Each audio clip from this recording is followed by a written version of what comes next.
this person asks, what is Matt specifically referring to about the misrepresentations of research on sirtuins and resveratrol and Mark Hyman? Resveratrol is a potent activator of sirtuins, not true. And that sirtuins are sort of master regulators of longevity, not true. That's been debunked. I have become pretty disillusioned with Mark Hyman in general lately. Creatine, the way it's metabolized, will increase creatinine. An increase in creatinine does not mean that you have a decrease in kidney function. There are actually some studies now where they're taking dialysis patients and they're giving them creatine in dialysis.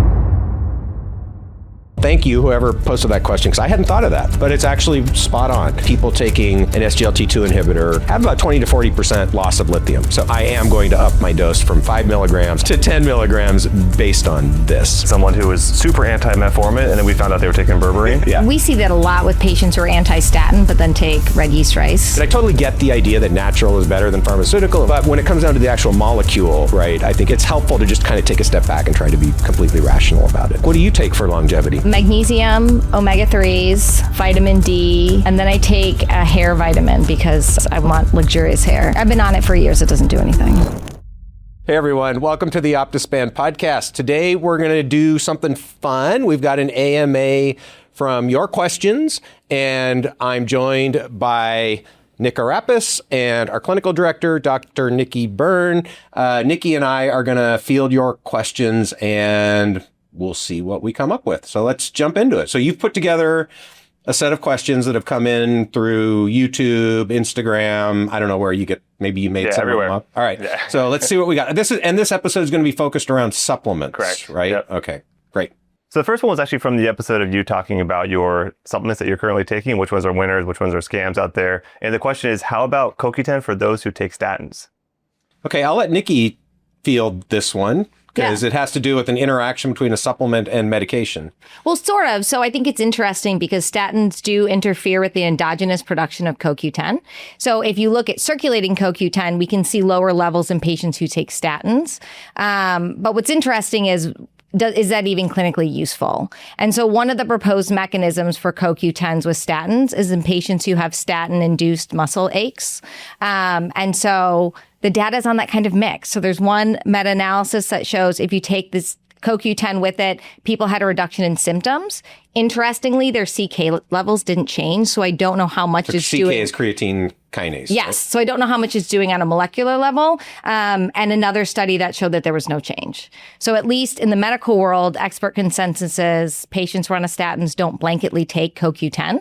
But if for some reason you can't tolerate a statin and you can't tolerate alternatives, then it would be worthwhile taking CoQ10 as a supplement. So if you can't tolerate statin? So if you can't tolerate a statin due to the muscle aches from it, and you can't tolerate an alternative. So let's say you had an aversion to needles and you couldn't do Repatha. Rather than scrapping the statin entirely, that's when a medical provider would recommend saying, okay, now you might want to try CoQ10 as a supplement to see if it does improve it. I see. So the data's mixed. So the idea is that statins are HMG-CoA reductase inhibitors, right? That's part of the CoQ10, or that when you inhibit that, you have less CoQ10 precursor, so you get less CoQ10. Right. It's involved in the endogenous production. I haven't looked in to see where in that pathway. And that's been shown, right? That people who take statins, you can see a reduction in circulating CoQ10. Yes. What's less clear is whether that's actually important. People have talked about CoQ10 for a long time as a mitochondrial, so for maintaining mitochondrial health. So CoQ10's in the mitochondrial electron transport chain, right?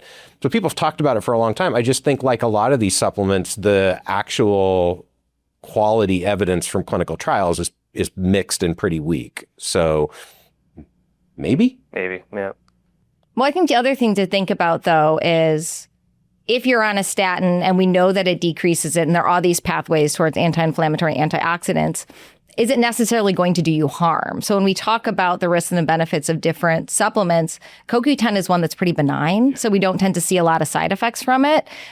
So I don't think it would be unreasonable for a patient on a statin to say, I want to take CoQ10. I want to bring that back up. It's just not something that we routinely recommend. And it's kind of subjective, right? You don't have a biomarker you can look at and say, yep, CoQ10's fixed your whatever the problem is, other than you could measure CoQ10. All right, so next question from the same episode. You didn't put taurine on the list, certainly hyped a lot. Right, so taurine, I don't take taurine. Taurine, I mean, it's been around for a long time as a as a supplement, it's an amino acid. I think the enthusiasm comes from a couple of studies in the last few years, one of which I was involved in as a co-author, where taurine has been implicated in the aging process. So the study that I was involved in, taurine supplementation was shown to increase lifespan in yeast, worms, flies, mice, and then there was evidence that in non-human primates, mice, and humans, that taurine levels decline with age. So, I mean, that creates a plausible case that this is a metabolite, naturally occurring, declines with age. If you supplement, there may be some benefits in the context of aging. Having said that, there have been studies that have come out since then, I think calling into question at least the aspect of that idea that taurine generally declines with age in non-human primates or in humans. So, my view is it's early evidence. It's intriguing. It's yet to be really replicated, the longevity benefits. It hasn't been shown by the interventions testing program. Got my nice ITP water bottle here, to extend lifespan in mice reproducibly. So it's not to the level that I'm like, this is a tier 1 supplement. That's why I didn't put it in my list. If people want to take it, there's probably not a lot of downside, but I think the evidence that you're definitely going to get a benefit is also pretty low at this point. And taurine's usually added to a lot of energy drinks, right? So the idea of... It is, yeah. Again, the evidence that that's actually useful in the context of energy drinks, it's probably one of the less harmful ingredients in energy drinks. Okay, next question. What is your take on astaxanthin? Every study points positive results. Well, so first of all, I think it is certainly not true that every study posts positive results. I would say most of the evidence for astaxanthin right now is preclinical. The human clinical data that we've got come from short clinical trials, usually focused on surrogate biomarkers like oxidative stress or inflammation or lipids, rather than, like, does this have real strong health outcomes? And when multiple small clinical trials are run on surrogate endpoints, you tend to get papers that report the results as positive, right?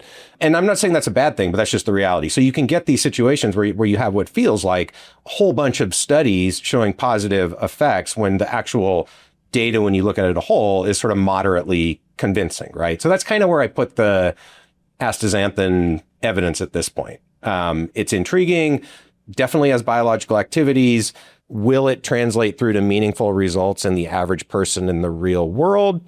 I don't know, coin flip, maybe, right? We just don't know. So for me, that's kind of where I would say it's a second tier supplement. It doesn't get to that level where I feel like the evidence is strong enough for me to start taking it. But it's an interesting molecule. It's probably towards the top end of my second tier supplement list, I guess. I don't know if you've come across astaxanthin a lot in the clients that you see or in clinic. But. Yeah, and it's a handful. But one of the things I did want to double click on that you mentioned with supplements is we tend to look at these studies that they're small, they're short, and they have things that are easy to measure, like blood pressure. Do we see a change in liver enzymes, whatnot? But we don't have the hard evidence. And I think that's what's really missing when we talk about clinical trials with supplements, because there's a lot of medicines out there that early studies showed it decreased blood pressure, it decreases hemoglobin A1C. And then when you look at long-term outcomes, it doesn't actually improve patient outcomes. And so I think we have to keep that in consideration when we're talking about preclinical studies.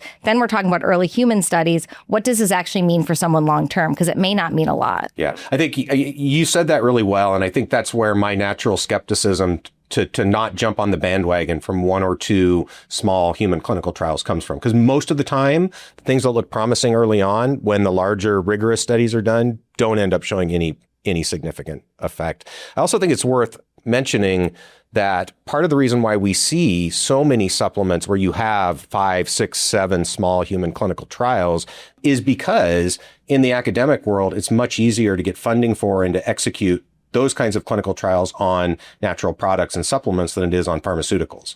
So, because you don't usually have to go through the regulatory burden of getting approval from FDA to do those clinical trials, right? So I think there's a structural component where sometimes the less interesting science is done because it's just easier. So we get a lot of stuff on supplements, which doesn't really move the needle in terms of confidence, unfortunately, which leaves us with probably, half the stuff that we're going to talk about today. It's like, there's some evidence. I don't know if I believe it or not. Well, and the other thing is even if we're seeing evidence with these individuals, the thing I always think about is what happens when we put them all on top of each other. When someone gets prescribed a medication, we put it through something with the pharmacy or in your EHR that looks for interactions. Yeah. When people go to the pharmacy and they're picking up their own supplements, there's no even thought to are these cross-reacting. They're all small molecules. They all have that same potential. And so I do worry about that. You see early clinical trials, you see some potential benefit, but we don't know what the actual harm is because they're not doing these trials combined with a bunch of other supplements. So this episode comes from your episode about creatine, so why megadosing creatine is a waste of time. So in general, is it more important for people on a plant-based diet to take creatine? Why should people with kidney issues not take creatine while others should? Yeah, I think so. It's been shown that vegetarians and vegans have lower creatine levels, right? So it's plausible that supplementing creatine would be more beneficial in those people. I think there have been a few studies. I don't know, Nicki, if you want to add anything to that, and you probably can comment on the chronic kidney disease components in particular. Yeah, there have been some studies. I honestly haven't gone into the depth of them to see whether they were quality studies looking at using creatine in vegetarians and vegans, but it did show some positive outcomes in terms of muscle strength, I believe in lean tissue, as well as cognition. And so I think, we talk about using creatine in most of our patients. And so I think if you were a vegetarian or a vegan, it would be no different. We would still be recommending it. I don't see a reason why we would have to take higher doses of creatine. Right. That's something that, because when you're talking about how much you take in for diet versus a supplement, the 5 grams is already significantly higher. The conversation on creatine and CKD is interesting. So there's two things at play. One is that creatine, the way it's metabolized, will increase creatinine. And so it makes doctors a little bit nervous when we start seeing creatinine go up. An increase in creatinine does not mean that you have a decrease in kidney function. So we use creatinine, we use age, we use sex, and we put it into a calculation, and it gives us an EGFR, or estimated glomerular filtration rate. And so just because if something falsely increases the creatinine, it's going to make it look like the kidney function declined, and it's going to make the doctors work a little bit harder to figure that out. There's now kind of an easy fix to that, and that you can follow cystatin C. You're laughing, but there's a couple medical recommendations I can think of that the reason they tell patients to do something is literally because it makes the doctor's job of monitoring more hard. Sure. And this, I think, is one of them, because then when we go and actually look at where does the data come from that creatinine is harmful in patients with CKD, and there's a couple case studies that have come out showing that it has allergic nephritis. So interstitial allergic nephritis. It's a couple case studies. It's not a lot. And is that enough to say that all patients with CKD shouldn't be using creatine? The other thing that I find really interesting, and this is by no means medical advice for anyone, but the way that creatine is endogenously made is in the kidneys. And so chronic kidney disease patients have lower creatine. And as they progress through the stages of kidney dysfunction, they have significantly lower muscle mass and significantly lower strength, to the point that there are actually some studies now where they're taking dialysis patients and they're giving them creatine in dialysis. And we've seen improvements in nutrition, lean mass compared to placebo. And so it may be that kidney disease patients would benefit more from creatine than the general population. But again, not medical advice, as all expert consensus is don't take creatine if you have CKD.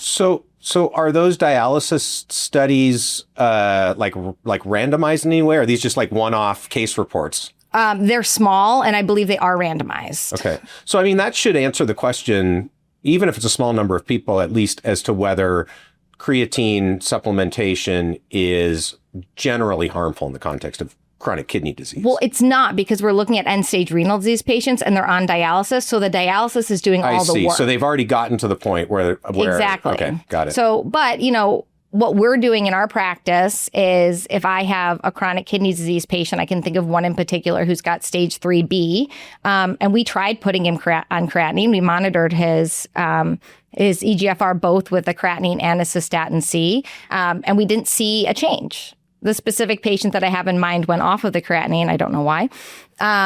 But he was on it for a couple months and we didn't see a change. So, it's definitely not something you should do on your own. Yeah. But if your physician is comfortable, I don't see a reason that you couldn't try it. And again, I think this is an area that we will have more research, but to me, it seems like kidney disease patients would probably benefit from creatine more than others. Yeah, that makes sense. Well, just so people are interested, you're on 2.5 grams a day? You're on 5? And I'm on 10, so I'm probably... My 2.5 is very variable. I think I did 5 today because I drank my whole coffee. So 2.5 to 5, depending. Yeah, depending on how much of my coffee I drank. And you're doing 10 just because you feel like you're a bigger person? And Thank you, yes.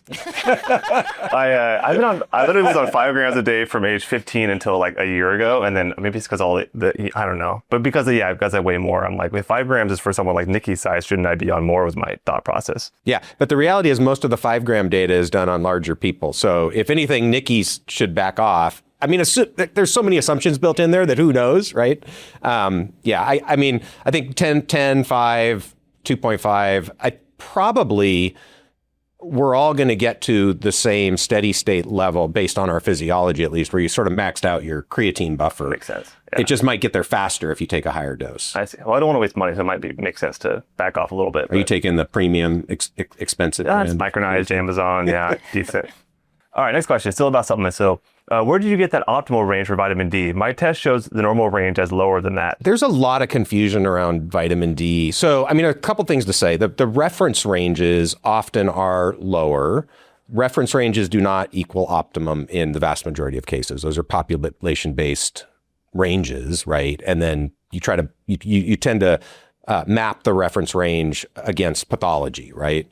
So that's just one thing to understand. Just because the number that it shows on the report that you get from LabCorp request is a range, it's not necessarily optimal.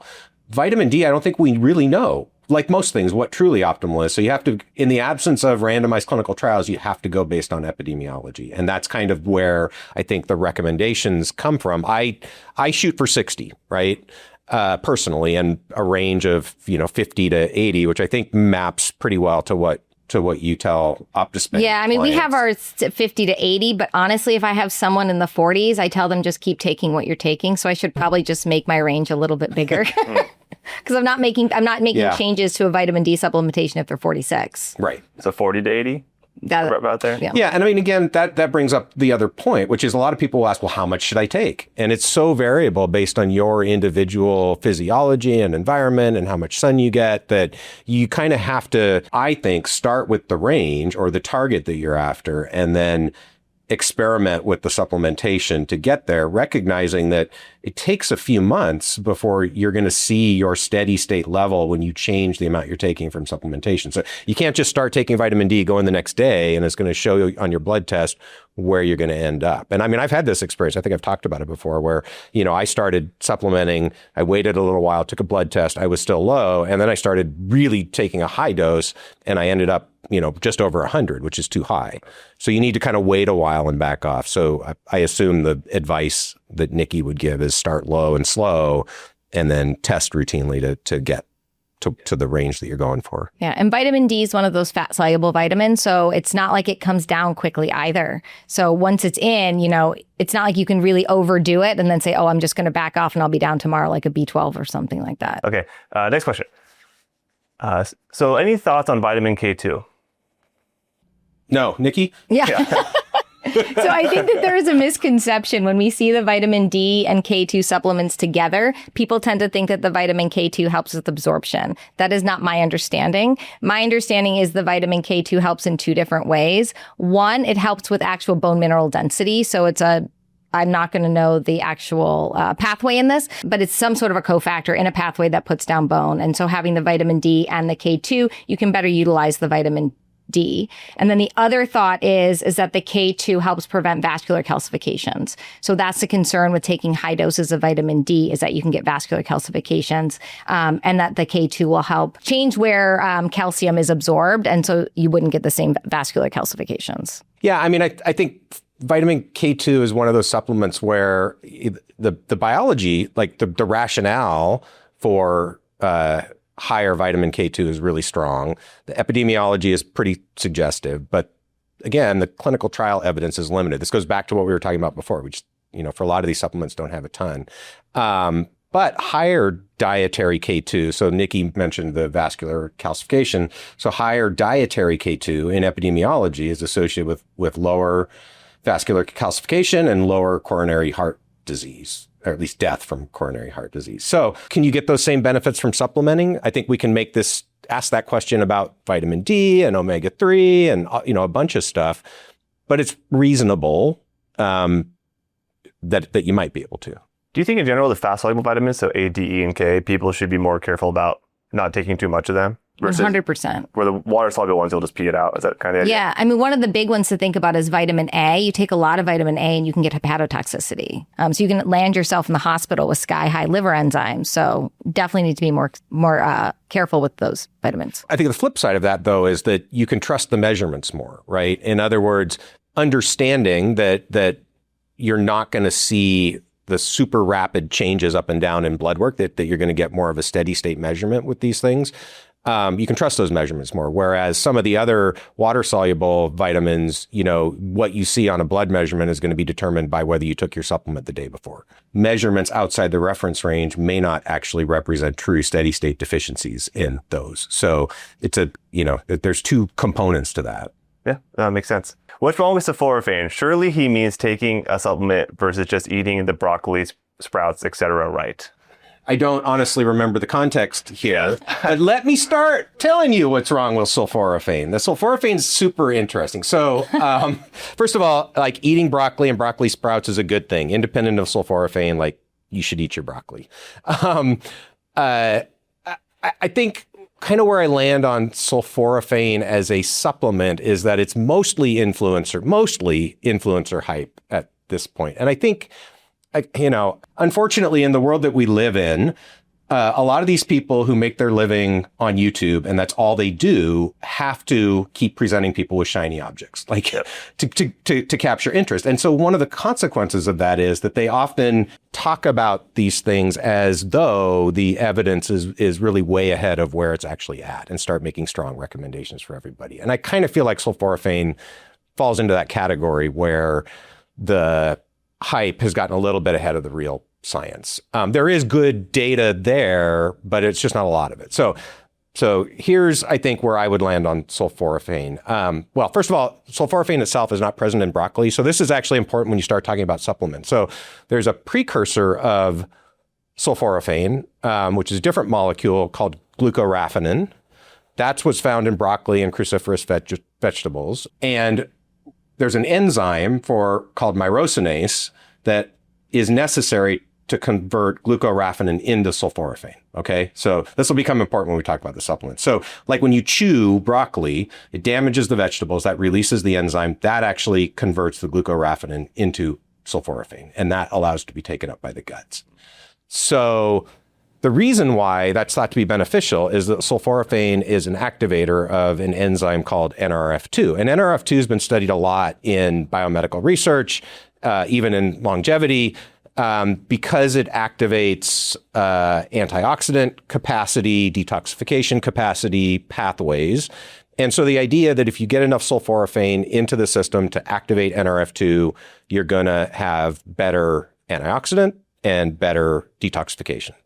That's pretty plausible. There's good biology to back it up. There's good human cell data that if you treat human cells with sulforaphane, you activate NRF2. There's good animal data that if you do that, you can activate NRF2, and some benefits accrue from doing that, including potentially benefits in the context of aging.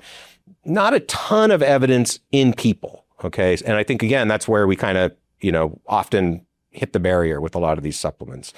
So there have been some human clinical trials with things like broccoli sprout extract, right? Showing that if you give that to people, you can detect biomarkers of higher NRF2 activity, and maybe that translates through to some benefits. That's kind of, I think, where we're at with sulforaphane. When it comes to supplements, though, most of the sulforaphane, the supplements that are branded as sulforaphane, don't actually have much active ingredient because it's not particularly stable. This goes back to why I took you through that whole, glucoraphanin to sulforaphane exercise. So I think just taking a sulforaphane supplement doesn't make any sense. Glucoraphanin alone, there are supplements that are sold that way, also doesn't really lead to much sulforaphane uptake because you don't have the myrosinase enzyme.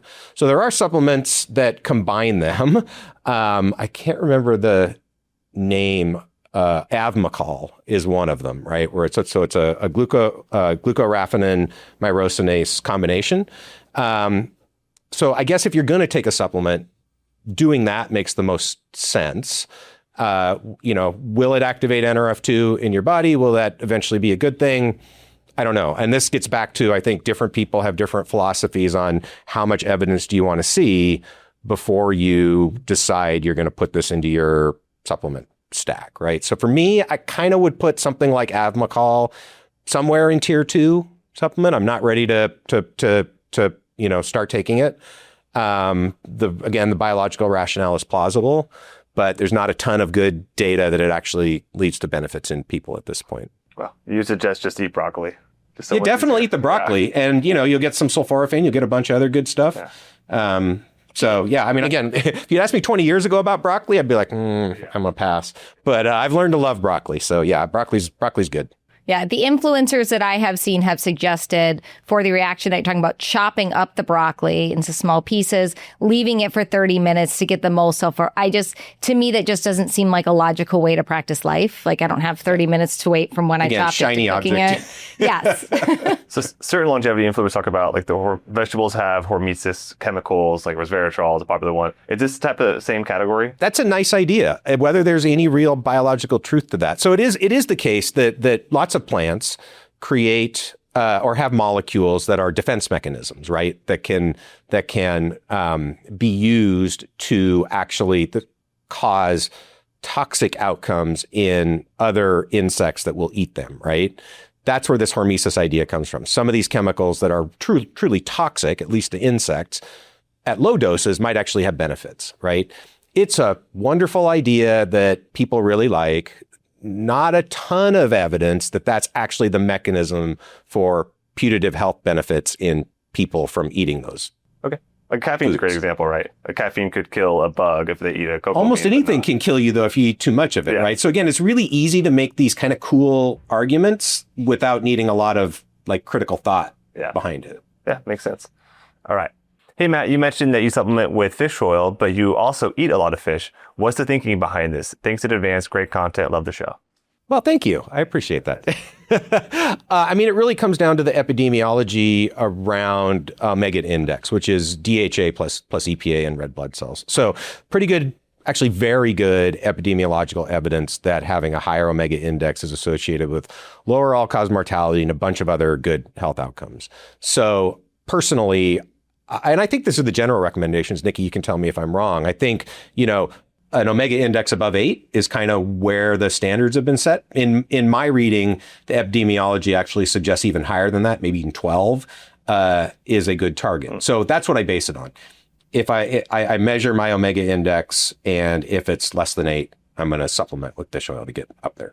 Okay, great. Yeah, and it's also really tough to get an omega index of 8 through diet alone. I don't think I've ever seen it. In Korea, I think there's that's where some of the epidemiology comes from, where people are eating a lot of seafood. You can find those levels in the population, but yeah, I think in the US, probably pretty rare. What's the highest you've seen in a clinic? Have you seen like a 12?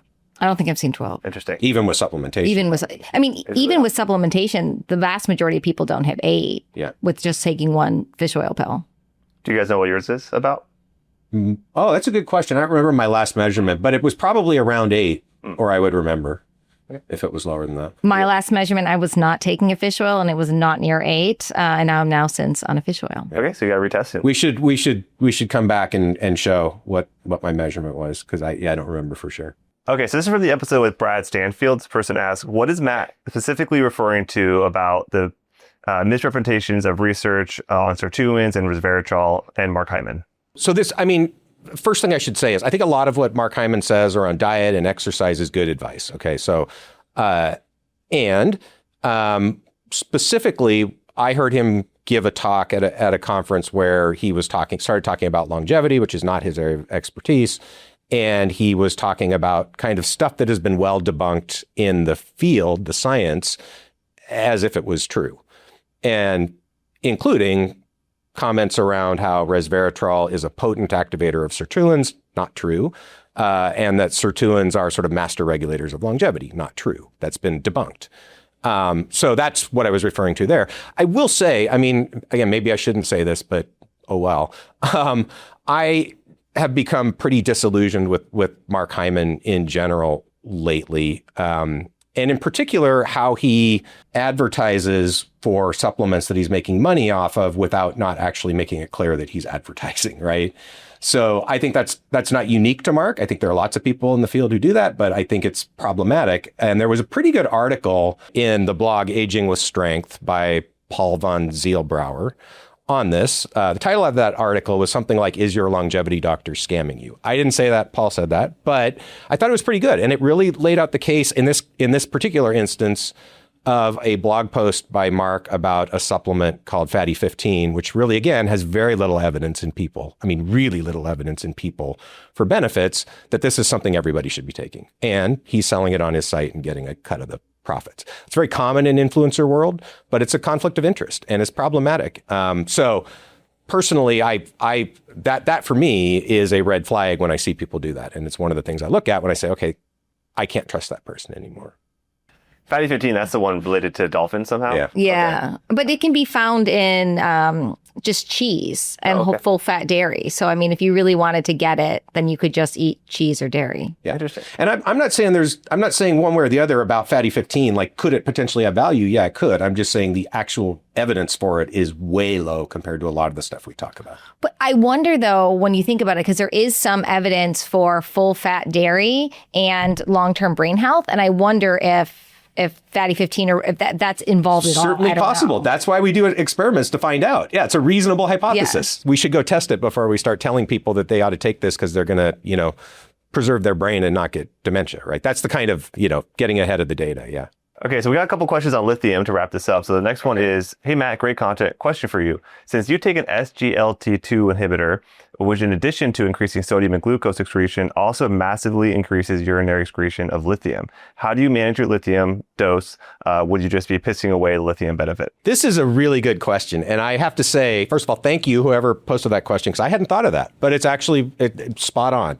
So yes, taking an SGLT2 inhibitor will cause the kidneys to take up less glucose. So you'll see glucose in the urine. It will also cause the kidneys to take up other molecules less efficiently, including lithium. So there's actually pretty good evidence that people taking an SGLT2 inhibitor who are taking doses of lithium that are higher, right? So for psychiatric conditions, have about 20 to 40% loss of lithium. So yeah, it's absolutely possible, plausible, probably likely that I'm achieving less bioavailable lithium from being on the SGLT2 inhibitor. And I had not considered that. So I am going to up my dose from 5 milligrams, I said milligrams, to 10 milligrams based on this. Again, I don't know if there's any data showing that at those doses of lithium that you do lose some, but it makes perfect sense. So, I mean, pretty cool. Logically, and how SGLT2 inhibitors work, there should be no difference. The same percentage should be excreted regardless of whether you take a high or a low dose. Okay. Do you do lithium? I do not. You don't? Okay. Yeah, I was telling them before the show I take it, but just because you do. So yeah, I still think at the end we should go through your supplements. You should tell us why you're taking each one. We should also have the audience comment on whether or not they've noticed a change in my mood stabilization. So there we go. Yeah, we're going to actually up you to 500. All right. And then actually you kind of covered this one. So this person said, I'm assuming he meant 10 milligrams of lithium, not 10 grams. Yes, I apologize if I said that I take 10 grams of lithium. I do not take 10 grams of lithium. I was taking 5 milligrams, and as we just touched on, I'm increasing that to 10 milligrams. 10 milligrams. Of lithium orotate. And 10 grams would be, you were saying, like a bipolar level dose, potentially? Yes. That'd be over even a bipolar. It'd be very high. Yeah. But I think the bipolar dose is about 100 to a few hundred times higher than what we're talking about. Yeah. So ballpark. Perfect. Okay, next question. I keep reading about orotate or orotic acid being a liver carcinogen. Is a dose of 5 milligrams lith-ort something to be concerned about? No.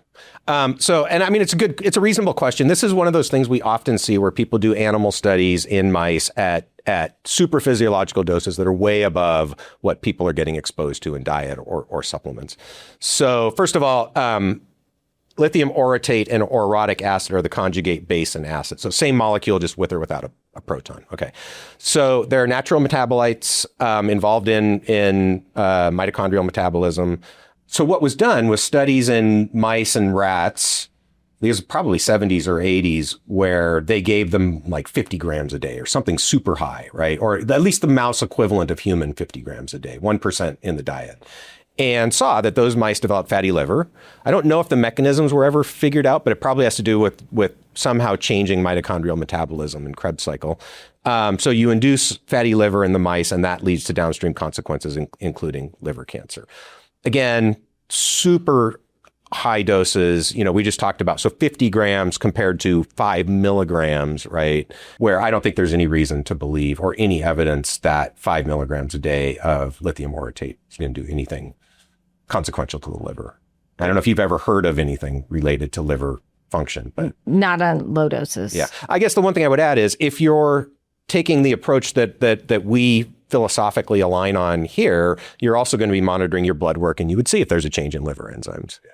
Perfect.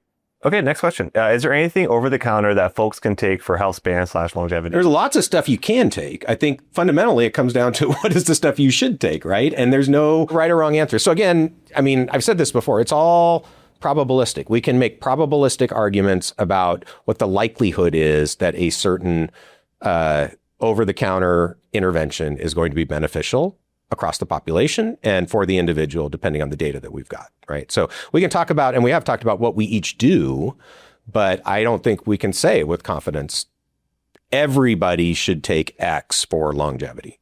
You need to know their blood work, where they're starting at. Great. Yeah, when we talk about that over the counter, there's a lot of supplements that we can measure. We can see if you're low and we can get you up, but I don't think that's what this question is asking. And we've talked about a lot of those today, right? Vitamin D and omega-3 and things like that. I might be looking too much into it, but I'm almost assuming this person is looking for like an over-the-counter rapamycin, or an over-the-counter like something that is. So again, whether that's going to be beneficial for longevity is a part of it. Not a lot that we can say with 100% certainty is, and then is there something that could mimic rapamycin? So that's an interesting twist on this question. Not really for rapamycin. There's lots of things that are talked about as mTOR inhibitors, but nothing that's going to be anywhere as potent as rapamycin. The case that comes into my head is berberine and metformin, though.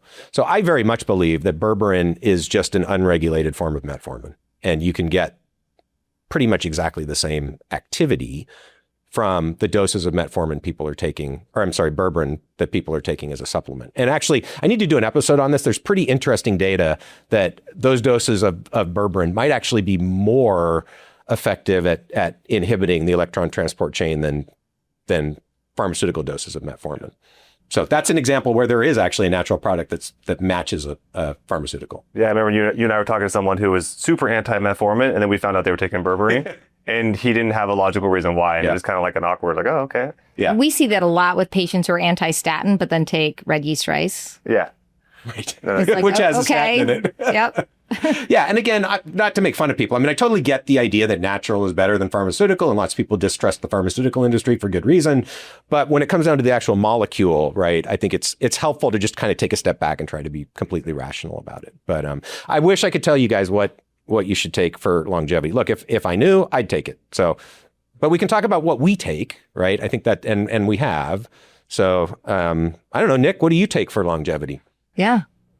Put you on the spot. I'd have to look at my list. Come on. It's that big. You don't even remember your list? Yeah, I do D3, I do omega, I do lithium. Or solid. I do the folate, because I've got that one gene for it. And I assume you measured at some point. Are you taking methylfolate? Yeah, methylfolate, astaxanthin, creatine, TMG, for the same reason as I take the folate. Actually, Thomas DeLauer is the one that got me doing that. So far, I line up completely except for the astaxanthin and the TMG. Yeah, But for someone with an MTHFR mutation, the TMG might not be a bad idea to decrease homocysteine, as long as you don't have CKD. I also mix I do finasteride. I do 5 milligrams of what is it? Cialis? What's tadalafil? Yeah. I do tadalafil. Tadalafil. Yeah. I used to do tadalafil. Interesting. There's a question about that, but there's a reason you stopped taking it? Mostly I just didn't notice anything. And so I try, everybody knows I try to keep my stack minimalist. And actually tadalafil is not a bad idea, but I didn't even feel like the good stuff I was hoping for, If you're already maxed out, I mean, you're not. I know, right? When you're up here, it's hard to see an improvement. No. So I don't have a good rationale. I actually think tadalafil makes a lot of sense. You're pretty young, but I think, in terms of like improving circulation and cerebral blood flow and things like that, perfectly reasonable thing for people to do. Yep. But I do worry about interactions. And so again, I try to balance, what I take with likelihood of benefit. But tadalafil is pretty reasonable. But tadalafil is a good one, especially for men as you get older, because so many men want something for their prostate anyways. And so you can put it on for the prostate and then get this benefit versus, two different agents. Yeah. So far, I don't have any prostate issues. So again, maybe that would tip me if I did. And then I think I just do a multi as well. Yeah, I don't typically do a multivitamin, but you eat vegetables. I eat a lot of vegetables. Was that a slight towards it? I made no comments. Yeah, but I might be missing one or two, but that's the bulk of it. Okay. Yeah. All right, that's pretty solid. I mean, that's not bad. All right, you're. Magnesium. We should do a whole episode on magnesium, but we'll table that for now. Yeah. Omega-3s, vitamin D, and then I take a hair vitamin because I would want luxurious hair. I've been on it for years. It doesn't do anything. What is it? Biotin or hyaluronic acid? I switched. So it used to be like an over-the-counter hair, skin, and nails. I recently decided to try Nutrafol because I've heard good things about it. I've also heard it's a scam from dermatologists, but the dose is really high. So I only take 2 tabs instead of 4. I don't know. Awesome. Okay. Well, so there you go. That's Nicki's longevity hack. Nutrafol. Nutrafol, yeah, there we go. Awesome. This has been fun. We're going to do more of these. I think we'd mentioned magnesium. We really need to do a deep dive on that. But we'll come back and do that next time, maybe. All right. Thanks, everyone, for tuning in. Hopefully that was interesting, informative, a little bit fun. As always, if you have any questions, leave them below. As you can see, we do actually read your questions and we try to answer them. And sometimes you educate me, which is fantastic. If you're not yet a subscriber, hit that button and we will look forward to seeing you next time on the podcast.